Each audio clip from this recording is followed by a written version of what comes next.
नमस्कार दोस्तों, मेरा नाम है विशाल। आप सबका स्वागत है स्टॉक बॉक्स के बिजनेस स्टैंडर्ड एनालिसिस वीडियो में। यहाँ पर आज से हम शुरू करने वाले हैं बिजनेस स्टैंडर्ड न्यूज़पेपर्स के एडिटोरियल का भी एनालिसिस।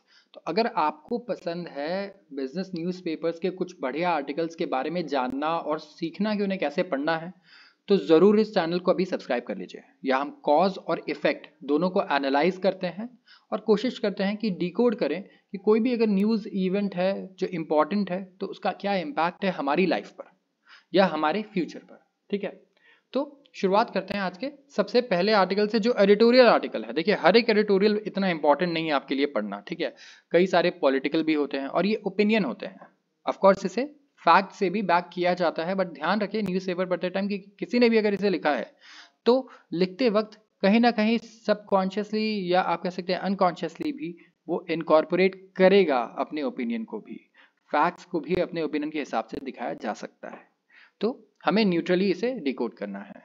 अरविंद कृष्णा, इनके बारे में हमने कुछ ही दिन पहले पढ़ा था। ठीक है, चेयरमैन है और सीईओ है आईबीएम के। जब इन्होंने कहा था कि आईबीएम में करीब 35% जो जॉब्स हैं वो एआई से करवा सकते हैं और लोगों को फायर कर सकते हैं, ऐसे एक आर्टिकल आई थी और उनका काफ़ी बुलिश व्यू था एआई पर। तो उन्होंने कहा था कि बहुत बुलिश है किसके बारे में, इनोवेशंस जो इंडिया के रिसर्च एंड डेवलपमेंट सेंटर से आ रहे हैं। तो आईबीएम का जो कंग्लोमरेट है आईबीएम, इसका आर&डी सेंटर है इंडिया में और उसके बारे में बहुत बुलिश है, जो इंडिया का आर&डी सेंटर है। क्यों रिसर्च एंड डेवलपमेंट के लिए ये थॉट क्यों है इनका, हम देखते हैं। उन्होंने कहा है कि ऐसा पॉइंट है जहाँ पे हमें अपनी पीठ थपथपानी चाहिए। ठीक है, इस पॉइंट पर वो कह रहे हैं कि जो इंडिजिनस टेक प्रोवेस है ये बहुत ही बढ़िया है। इंडिजिनस मतलब इंडिया अगर कोई वेपन टेक्नोलॉजी डेवलप करती है, कोई भी टेक्नोलॉजी डेवलप करती है खुद अपने लिए, तो उसे कहते हैं इंडिजिनस। ठीक है, कोई भी कंट्री अगर करे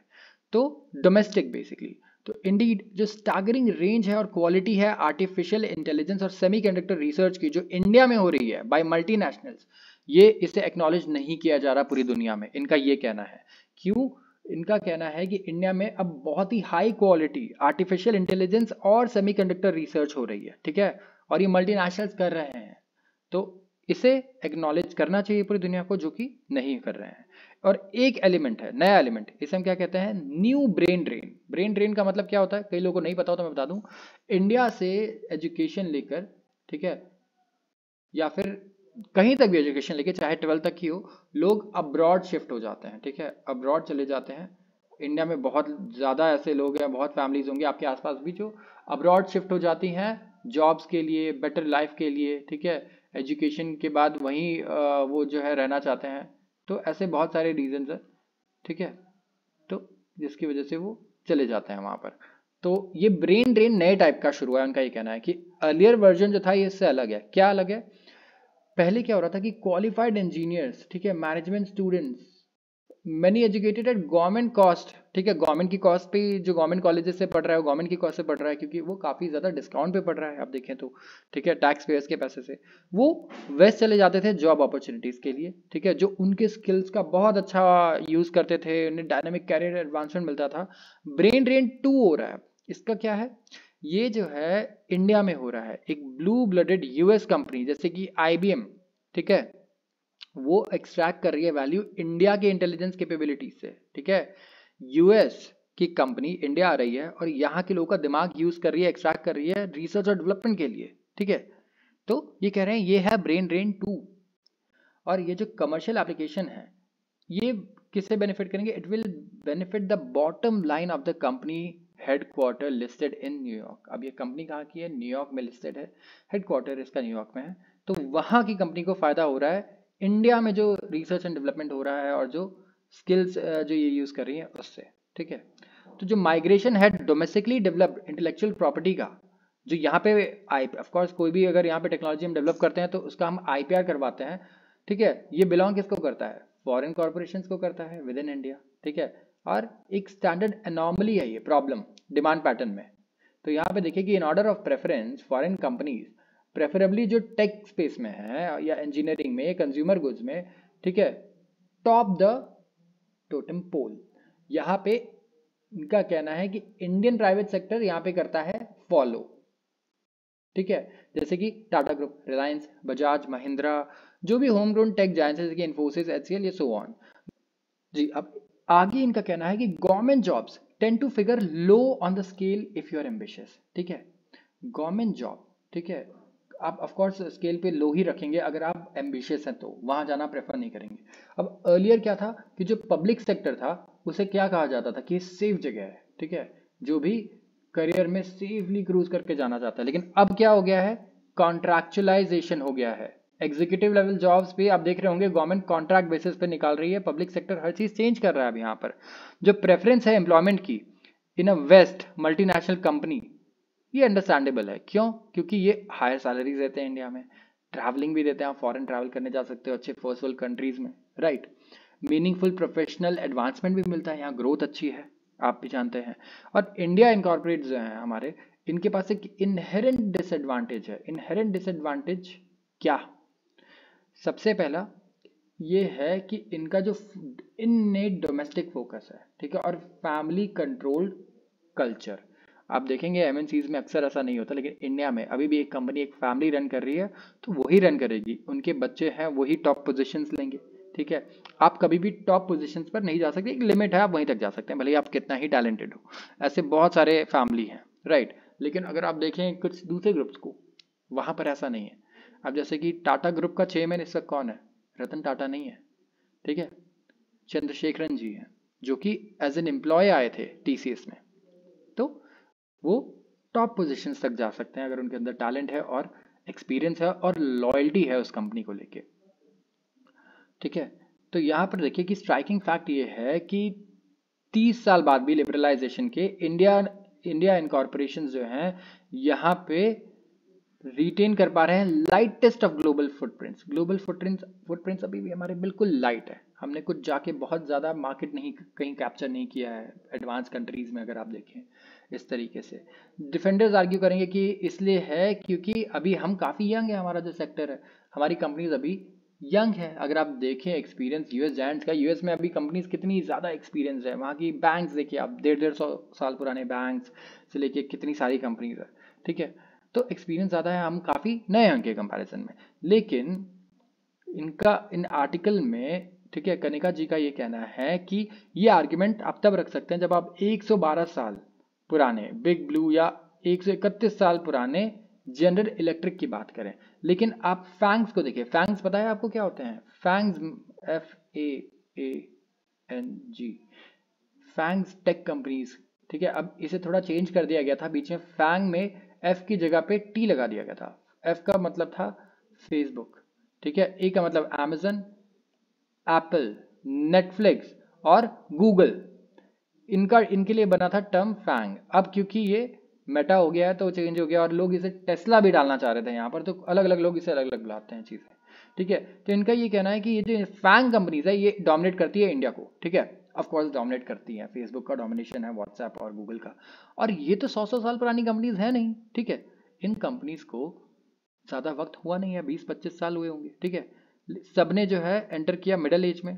ठीक है, एप्पल है जो 47 साल पुराना है, ठीक है, जो अमेजन 29 साल, नेटफ्लिक्स 26 और गूगल 25 और फेसबुक सिर्फ 19। ठीक है, अगर कंपेयर करें इंडियन स्टॉक मार्केट कैपिटलाइजेशन के उस पर, तो आप देखिए कि इतना तो कोई बहुत ज़्यादा एज हुई नहीं है इनकी।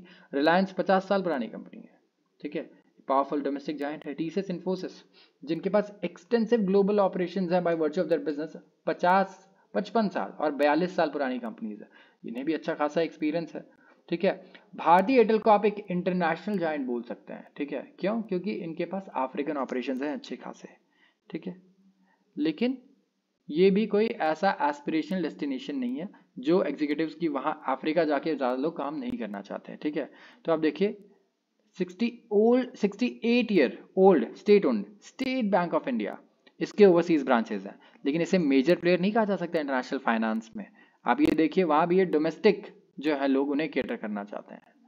तो अगर इंडिया के जो बेस्ट और ब्राइटेस्ट स्टिल प्रेफर करते हैं कि वो फॉरेन कॉरपोरेशंस में ही जॉब करना चाहते हैं, या फिर इंडिया में या फिर बाहर। ठीक है, यहाँ बात बाहर जाने की नहीं हो रही, इंडिया में ही बाहर की कंपनियों में काम करने की हो रही है। ठीक है, उनके उस पर कंट्रीब्यूट करने की प्रॉफिट्स में। तो वो इसलिए है क्योंकि वो उनके जो हाईली प्राइस स्किल्स है ना, वो एक तो वो बड़े अच्छे से होन होते हैं, ठीक है। अब ये देखिए, वेदर इन इंडिया और अब्रॉड कहीं पर भी, कि वो चाहते हैं कि उनका हाईली प्राइस जो स्किल्स है वो अच्छे से होन हो, मतलब उनकी स्किल्स और शार्प हो जाए और बेटर हो जाए, ठीक है। In the very best of Indian institutions, India के जो वेल्थिएस्ट हैं वो भी कैशिंग कर रहे हैं अपने चिप्स। मतलब इस जून में आप देखें, इस year Henley private wealth migration report ने प्रेडिक्ट किया कि 6500 इंडियन मिलियनर्स, ठीक है, ये कंट्री छोड़ देंगे। ये पहले से थोड़ा कम है, पिछले साल तो 7500 थे। क्यों जा रहे हैं? एक सीनियर हेनले पार्टनर ने एलिप्टिकली ये कहा कि रीसेंट एंड परसिस्टेंट टर्मियल। तो क्या है रीसेंट और परसिस्टेंट टर्मियल? टर्मियल का मतलब क्या हो गया? उतार चढ़ाव, ठीक है। जैसे कोई भी टर्मियल स्टॉक मार्केट में हो सकता है। टर्मियल ऐसा वर्ड है जो पॉजिटिवली नहीं यूज़ करता है, ठीक है, नेगेटिवली यूज़ कर सकते हैं। उतार चढ़ाव, ठीक है, थोड़ा सा केओस, आप ऐसे कह सकते हैं। तो सिग्निफिकेंटली उन्होंने कहा कि इन्वेस्टर जो है कंसिडर कर रहे हैं अपनी फैमिलीज को सेफ्टी के लिए, सिक्योरिटी के लिए, एजुकेशन के लिए, हेल्थ केयर के लिए और क्लाइमेट चेंज रेजिलियंस के लिए दूसरी कंट्रीज में शिफ्ट करना, जो कर सकते हैं जिनके पास अच्छा खासा पैसा है। इन अदर वर्ड्स, खाली रिच इंडियंस अनईजी नहीं फील कर रहे हैं इंडिया के बारे में, ठीक है, और कंट्री के फ्यूचर टैलेंट के इस पे, ठीक है। उनके जो बच्चे हैं वो उनको लेकर शिफ्ट होते हैं, पूरी फैमिली, पेरेंट्स को भी लेकर जाते हैं। और ये क्योंकि अपने बच्चे को भी बाहर ही फॉरेन एजुकेशन देंगे तो वो भी यहाँ रिटर्न नहीं करने वाले। तो हेनली जो है वो काफ़ी मतलब अनवेरिड है इस ट्रेंड से। उन्हें कोई बड़ा वो नहीं लग रहा कि हाँ ठीक है बहुत बड़ा कोई ट्रेंड क्रिएट हो रहा है यहाँ पे, क्योंकि इंडिया प्लेंटी ऑफ मिलियनेयर्स बना रहा है हर साल, ठीक है। और जो एक्सेलरेटिंग रेट है, जिस स्पीड से इंडियंस गिव अप कर रहे हैं अपनी citizenship over the past decade, ठीक है, डबल ब्रेन ड्रेन जो है वो इंडिया के ह्यूमन कैपिटल पे असर डाल सकता है। क्योंकि अभी एलएनटी की रिपोर्ट आई थी, पता है आपको एलएनटी ने क्या कहा? कि हमारे पास लोगों की इतनी कमी है, स्किल्ड लोगों की। लोग तो बहुत आ जा रहे हैं लेकिन हमें स्किल्ड लोग नहीं मिल रहे। उन्हें इलेक्ट्रिशियंस नहीं मिलते काम करने के लिए। बड़े प्रोजेक्ट्स प्लम्बिंग के होते हैं, वहाँ प्लम्बिंग के लिए कोई नहीं मिलता। जो ये सारे स्किल वाले काम है, ठीक है, जहाँ पे आप सिर्फ वोकेशनल कोर्सेज कर सकते हैं, नहीं मिल रहे उन्हें, ठीक है। तो आज अगर आप जॉब ढूंढ रहे हैं, कुछ भी काम ढूंढ रहे हैं, तो ये भी एक बहुत इंपॉर्टेंट एस्पेक्ट जो कंपनीज दे रही हैं। वही कह रही है कि हम जॉब्स तो देंगे लेकिन आप स्किल लेकर आओ, ठीक है। हम आपको नहीं सिखाना चाहते हैं यहाँ पर, हम चाहते हैं कि आप सीख कर आओ। कई ऐसी कंपनीज है, उनका ये कहना है, उन्हें एक्सपीरियंस लोग भी चाहिए। तो ये एक रियलिटी है जिसे हमें एड्रेस करना होगा। आते हैं अगली खबर पर। यह है Bombay Dyeing sells its Mumbai plot for 5.2 thousand crore.